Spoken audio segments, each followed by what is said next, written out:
오늘 바울은 자신을 본받으라고 말을 하고 있어요. 그죠? 뭐 다 아는 유명한 말씀이에요. 나를 본받으라. 17절 말씀 함께 합독할까요? 17절 시작. 형제들아 너희는 함께 나를 본받으라. 그리고 너희가 우리를 본받은 것처럼 그와 같이 행하는 자들을 눈여겨보라. 네, 나를 본받으라. 이 말 하기 참 어렵죠, 그죠? 제가 한번 고민을 해봤어요.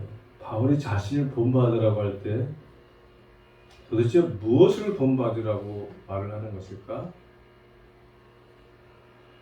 자신의 전 인격을, 자신의 전체를 본받으라고 말을 했을까요?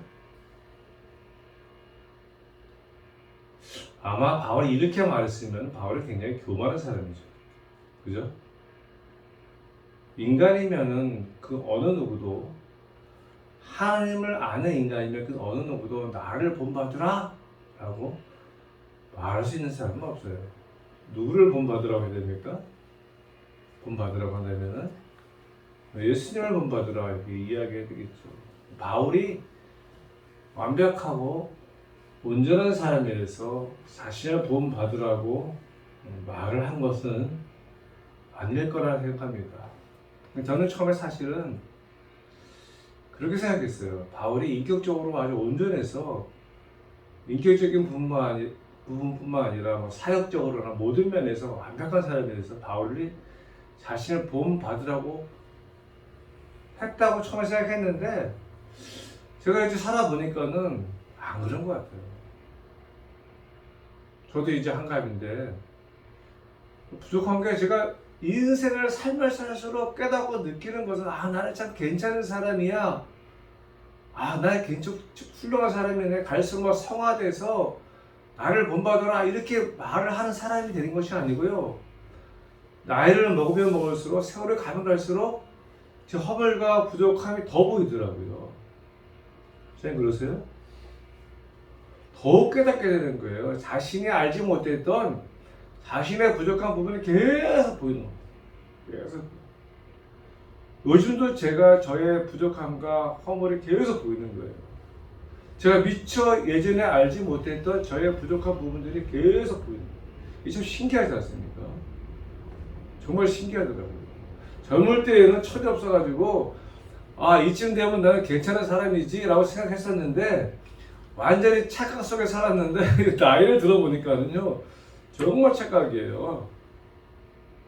나이를 들면 들수록 막 그냥 저의 부족한 부분들이 허물들이 계속 보이는데 제가 알지 못했던 부분들이 보이는 거예요. 근데 어떻게 나를 본받으라고 할 수 있을까? 아마 바울이 그런 면에서 전체적인 그런 면에서 자기를 본받으라고 말을 하는 것이 아니라 그냥 믿음의 사람으로서 하나님을 믿는 사람으로서 자신이 갖고 있는 어떠한 부분, 이 부분에 대해서 자신을 본받으라고 하는 것 같아요. 사람마다 그런 부분들은 다 있어요. 그죠? 집사님이 자신의 부분이 있지 않습니까? 그죠? 이런 부분에 대해서는 나를 좀 본받으라. 네? 그러한 일부분적인 그러한 말이 아닌가 이렇게 저는 생각을 합니다. 왜냐하면 본문에 그런 내용이 나와 있거든요.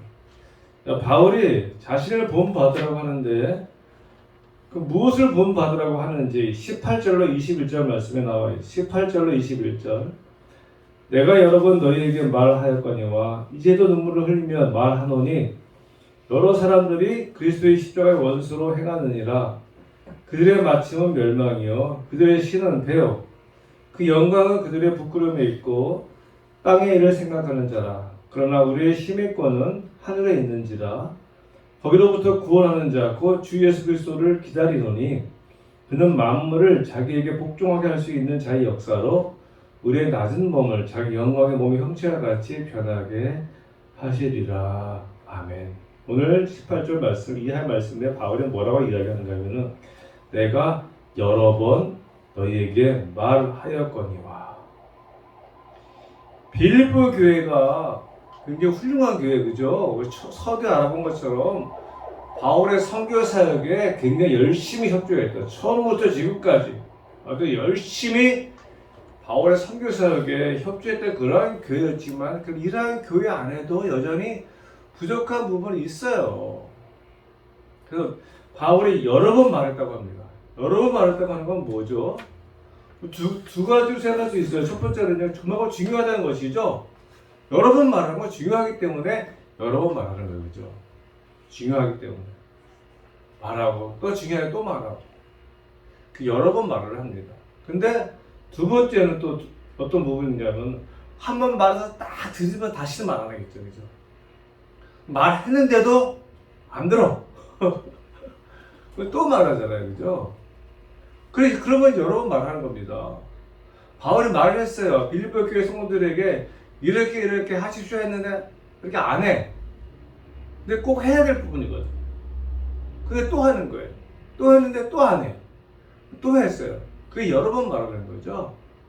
두 가지 의미입니다. 하나는 중요하기 때문에, 정말 중요하기 때문에 말하는 것이고, 또 하나는 몇 번 말했는데도 안 들으니까 또 말을 했다는 것이죠. 그래서 여러 번 말했어요. 더군다나 어떻게 말했습니까? 여러 번 말했는데 지금 이 빌립보서를 쓰는 지금도 이제도 눈물을 흘리며 말하노니, 이걸 정말 간절하게 말하는 거죠. 내가 여러 번 말했어요. 여러분, 여러 번 말했어요. 말하고 또 여러 번 말했는데 안 들어. 이제는 눈물을 흘리면서 말합니다. 이거는 정말 바울이 얼마나 간절하게 강조한 문제였어요. 이 말은 바울의 말이 아니고 하나님 우리에게 말씀하시는 것이죠. 눈물을 흘리며 말을 할 정도로 여러 번 말을 할 정도로 중요한 그런 말이 있다는 것인데 그 말이 무엇인가 하면요. 바로 십자가의 원수를 행하지 말고 하늘의 시민권이 있는 자처럼 살아가라는 말씀. 십자가의 원수를 행하지 말고 하늘의 시민권이 있는 자처럼 살아가라. 십자가의 원수가 뭡니까? 그것은 바로 자기의 배만 불리며 자기 욕심대로 살아가는 인생, 땅의 일을 생각하며 살아가는 인생, 그죠? 본문에 나와 있잖아요. 굉장히 의미심장한 말씀인데요. 십자가의 원수로 살아가는 것이 자기의 배만 불리고 땅의 일만 생각하는 자라고 성경에서 말씀하고 있어요. 사실 예수님을 알지 못하는 사람들은 이렇게 살아갑니다. 그죠? 자기의 배만 불리고 자기 욕심대로. 이것은 어쩔 수가 없어요. 인간의 죄성은 오직 자기 자신만을 위해서 살아가게 되어 있습니다.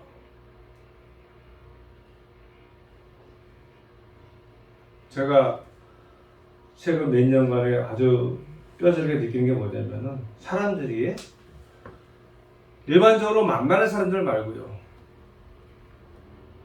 친한 사람인데 친하게 지내려고 어떤 사람이 저 사람을 친하게 지내려고 그래요.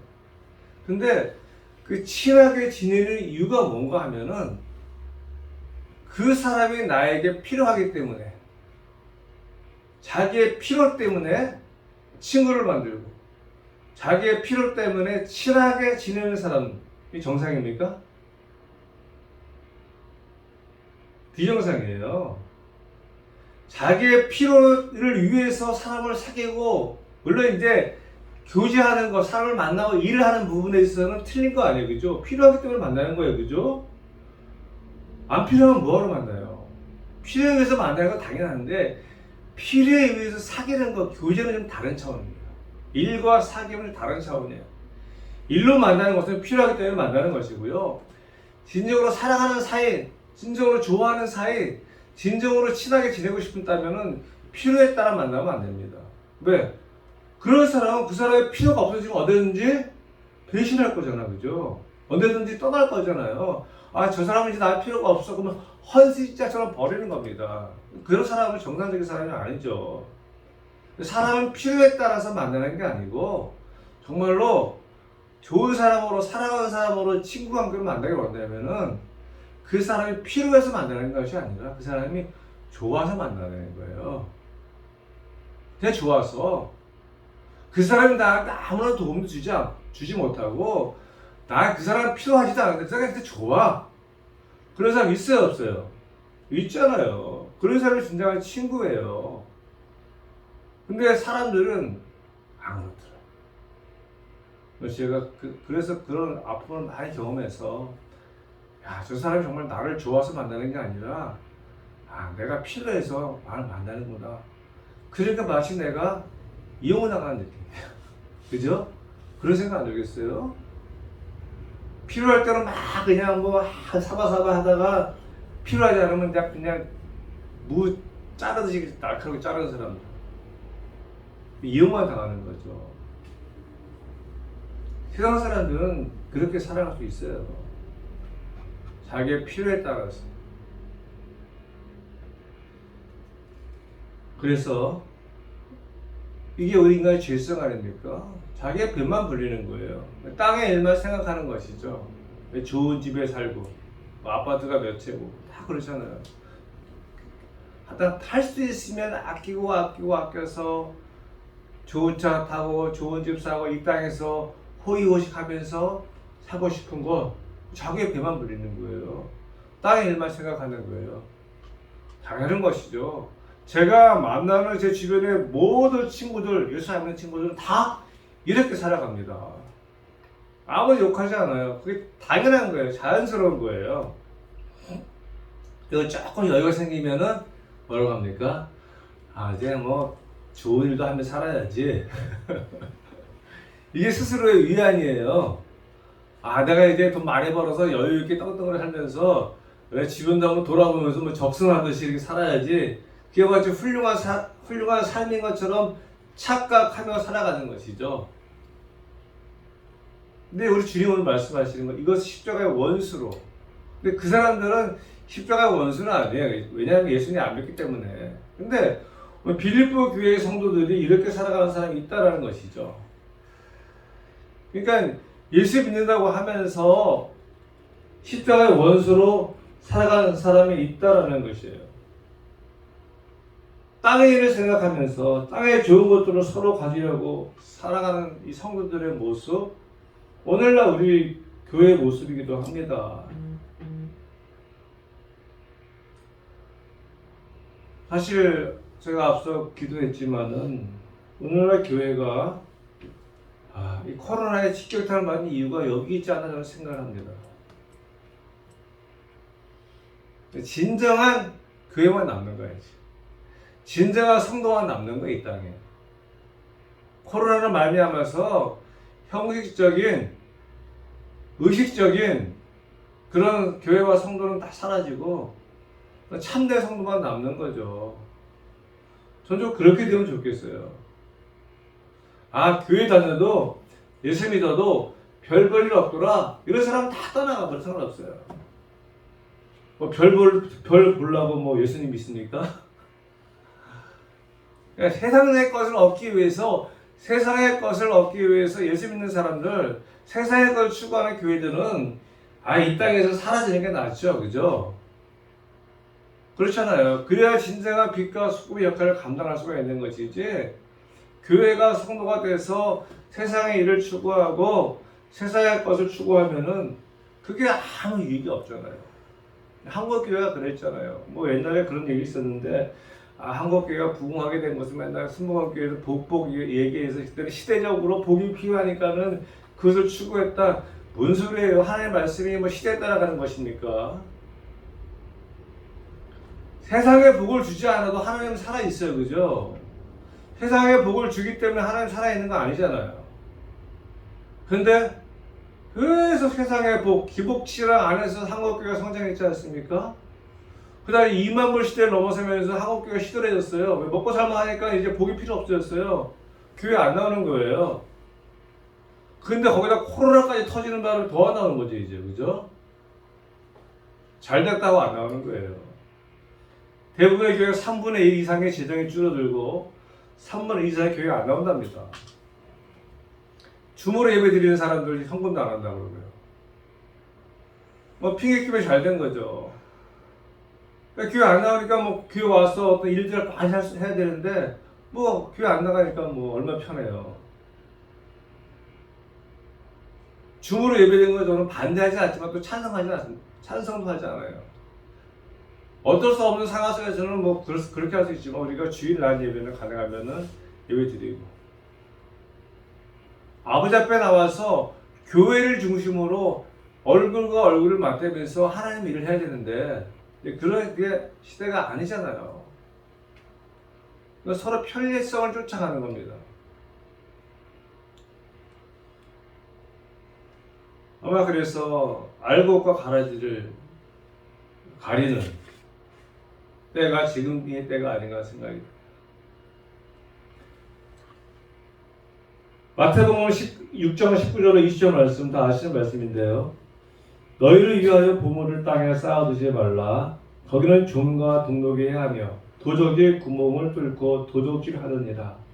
오직 너희를 위하여 보물을 하늘에 쌓아두라. 거기는 좀이나 동독이 행하지 못하며 도적이 구멍을 뚫지도 못하고 도둑질도 못하느니라. 예. 하나님 우리에게 보물을 땅에 쌓아두지 말고 하늘에 쌓아두라고 말씀을 하고 있어요. 그리고 우리가 이렇게 해야 하는 이유가 무엇인가 하면 우리가 하늘의 시민권을 가진 자들이기 때문입니다. 우리 크리스천들이 나는 하늘의 시민권을 가진 사람이다라는 이 자기 정체성이 분명해야 됩니다. 우리 세상의 시민권을 가진 사람이 아니라 하늘의 시민권을 가진 사람들이라는 거죠. 바울은 어느 시민권을 가지고 있었어요? 로마의 시민권. 빌립보라는 지역 사람들도요, 로마의 시민권을 잇는 지역입니다. 그래서 바울도 로마의 시민권이 있었지만 빌립보 교회 성도들도 로마의 시민권을 가진 사람들. 근데 로마의 시민권은 그 당시에는 엄청난 위력을 갖고 있었어요. 세계 최강대국인 로마의 시민이라는 것은 엄청난 권한이 주어집니다. 우리가 지금도 물론 그런 게 있어요. 미국 시민권, 그죠? 미국 시민권자. 그래서 예전에는 원정 출산도 했잖아요. 애 낳을 때쯤에 미국에 가서 애 낳으면은 그 애가 미국 시민권자가 되지 않습니까? 그러면 그 미국 시민권자로서 받는 특혜가 많아요. 저는 뭔지 잘 모르겠지만은 뭐 엄청나게 많답니다. 지금 세계 최강대국인 미국의 시민권자가 되기를 우리 한국 사람들도 원하잖아요. 그걸 자랑스러워 하잖아요. 그죠? 갖고 싶어 하잖아요. 그래서 애도 미국 가서 낳고 오잖아요. 근데 그 당시 로마의 시민권은 지금보다 더 했습니다. 근데 이런 로마의 시민권, 이 시민권이 바울에게는 아무것도 아니다라는 거예요. 바울이 우리가 오늘 빌립보서 이 3장 17절 2절 말씀에 바울이 뭐라고 합니까? 빌립보 3장 4절부터 뭐라고 바울이 이야기하는가? 자기는 세상적으로 말하면은 다른 사람보다 잘할 것이 많다고 이야기하잖아요. 그죠?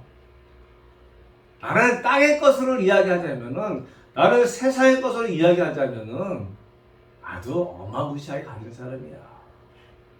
나도 잘할 것이 많은 그런 사람이야. 근데 난 이 모든 것을 다 해로 여길 뿐더러, 해로운 것을 여길 뿐더러 다 배설물로 여긴다고 이야기했어요. 저는 오늘 바울이 자신을 본받으라고 하는 말씀이 바로 이 말씀이라고 저는 생각을 합니다. 내가 잘할 것이 너무 많지만, 나는 세상의 것을 잘할 것이 너무 많지만, 나는 이것을 다 해로 여기고 다 배설물로 여깁니다. 왜? 나는 하늘의 시민권을 가진 사람이기 때문에. 바울이 오늘 이것을 본받으라고 말을 하고 있습니다. 바울이 막 인격적으로 온전하고 막 훌륭해서 막 예수님 같아서, 바울도 바나바하고 대파 싸웠잖아요. 그죠? 아마 바울과 여러분 가까이 살았으면 바울의 부족함을 많이 봤을 겁니다. 예수님처럼 바울처럼 그런 차이도 있지만 참 몰라서 그래요. 사람을 겪어봐야 알아요. 사람을 겪어봐야 합니다. 근데 바울은 자기가 고백한 것처럼 나는 세상의 것을 잘할 것이 많이 있지만 그것은 나는 해로 여기고 배설물로 여깁니다.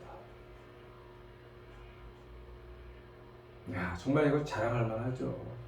본 받으라고 말할 만하죠. 저도 가끔 그런 생각이 듭니다.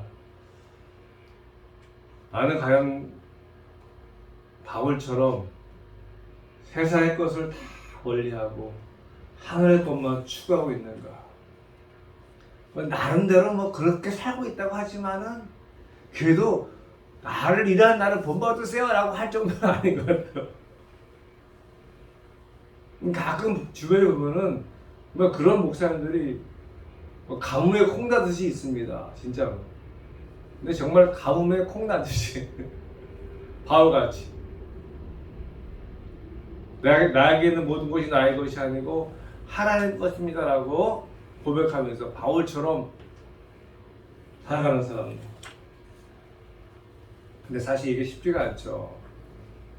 우리 인간의 질성은 그렇지가 않습니다. 땅의 것을 생각하고 땅의 것을 가지려고 하는 것. 근데 내가 하늘의 시민권 잘하는 것은요, 우리에게 엄청난 것들을 가져다 주는 겁니다. 로마의 시민권과 하늘의 시민권, 어느 것이 더 좋을까요? 그죠? 이 세상에서 아무리 좋은 시민권이라 할지라도 하늘의 시민권과 비교할 수 없어요. 그냥 땅의 시민권은 잠깐 우리가 이 땅에 살아가는 동안만 갖는 것이고, 하늘의 시민권은 영원한 것이잖아요. 그죠? 비교할 수가 없어요. 근데 우리는 그걸 자꾸 잊어버리는 것 같아요. 그리고 미국이라는 나라가, 로마라는 나라가 아무리 잘 살고 정말 훌륭한 나라라고 할지라도 하나님의 나라와 비교할 수 있을까요? 하나님이 다스리는 하나님의 나라와 비교할 수가 없죠. 로마나 미국이 지는 시민권을 갖고 있는 사람이 주는 특권과 하나님 나라의 자녀로 하나님 나라의 백성으로 살아가는 우리에게 주시는 하나님의 특권과 비교할 수가 있을까요? 비교할 수가 없죠. 제가 앞서 말씀드린 것처럼 제가 불면증으로 2달 고생하고, 야, 이것을 기적적으로 치료해 주신 하나님 얼마나 감사한지. 정말 저는 이것은 말로 표현할 수 없어요. 삼성의 이건희 씨, 이재용 씨가 안 부러워요. 이재용 씨 뭐 프로포폴 사실인지 거짓말인지 모르겠지만은 아시죠? 얼마나 잠이 안 왔으면 그걸 맞았을까? 제가 잠 못 드는 불면을 경험한 이후에 이재용 씨가 이해가 되더라고요. 마음의 평안이 없는 거죠. 마음의 평안이 없는 거죠. 가진 것은 이 땅에까지 무지무지하게. 요번에 세금이 뭐 어마무시하더라고요. 세금이 뭐 9조인가 얼마 내야 된다 하더라고요. 야, 이 재벌이 죽으면 나라가 돈 버는 거 같아요. 얼마나 가진 게 많으면 세금이 9조가 나니까. 1조가 있으면 더 이상 소원이 없겠네. 근데 그게 뭔 의미가 있어요? 아무리 강대한 나라를 할지라도 때가 되면 사라져갑니다. 그죠? 로마도 사라졌고요.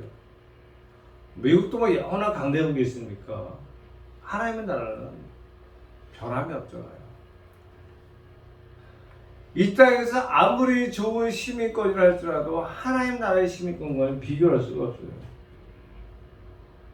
그래서 오늘 사도 바울이 하늘의 시민권자를 가진 자답게 살아가라고 여러 번 하늘의 시민권자를 가진 사람답게 살아가세요. 하늘의 보화를 쌓아두세요. 하늘의 것을 추구하세요. 우리가 이 땅의 것을 생각하며 살아가는 자들이 아니라, 예수 믿는 사람들은 이 땅의 것을 생각하며 살아가는 자들이 아니라 하나님의 나라를 생각하며 살아가는 자들. 이게 우리의 삶의 이정표가 되어야 돼요. 이게 우리의 삶의 목표가 되어야 되는 것이죠. 내가 어떻게 살아가야 하는가. 뭐 제가 가진 게 많아서 우리 교회가 막 여력이 있어가지고 뭐 선교사들을 섬기고 그분들에게 밥을 사드리고 또 주변에 뭐 어려운 사람 돕고 그렇게 하는 겁니까? 여러분 다 똑같잖아요. 내가 돈이 많아서 뭐 11조를 하고 헌금을 하고 뭐 하는 거예요? 여러분 쓸 일이 없어서 그냥 뭐 남아들어 사는 겁니까? 아니거든요. 부족한 중에도 어려움 중에도 여력이 없어도 내가 이게 하늘의 보화를 쌓아주는 거거든요. 하늘의 것을 생각하는 거거든요. 이게 우리의 마음이에요. 인간적인 것이 아니라 하나님 우리에게 말씀하신 거.